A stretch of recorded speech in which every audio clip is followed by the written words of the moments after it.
say they have signs and symptoms of lung cancer, they had a biopsy and the biopsy came back as not having anything. What advice do you have for someone who is like, I'm pretty confident I have a cancer going on, but my biopsy is not coming back as having anything? I would say for the individual who has a pulmonary nodule that they're convinced is cancerous, meaning it's changing on a scan, or you have some objective measure that says this is high risk, not just the anxiety, because the anxiety is very real. So if you're really convinced that it's a tumor, but the biopsy was negative, we'll usually monitor it with a close scan. So at some interval, a couple of months, we'll do another scan to see if it's growing. Now, if it's not growing, you don't really have to be as worried about it.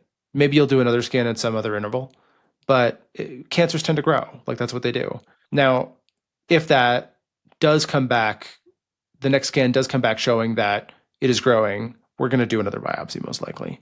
That being said, sometimes there are tumors that are biopsied. On the scan, they look like they're cancer. We're convinced that biopsy is going to come back positive and it's not. Now, sometimes the report will say insufficient tissue. Like we don't have enough of the things that we would expect to see for me to be confident that the area was appropriately targeted with a needle. Sometimes the lung cancer is in the center of the chest. Sometimes it's on the side of the chest. Sometimes it's, the top or the bottom. And those are, different levels of difficulty in how you're going to get a good biopsy. So there is a real risk of a inaccurate biopsy that says it's not cancer, but it is.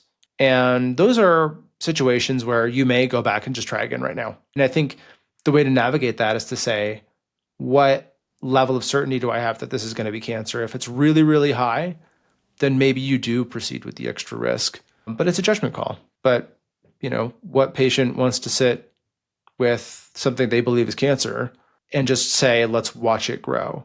That's a pretty distressing outcome. That's very distressing.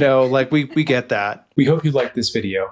To support cancer research and get clear expert answers about cancer, follow us and visit crackingcancer.org to join the Cracking Cancer community.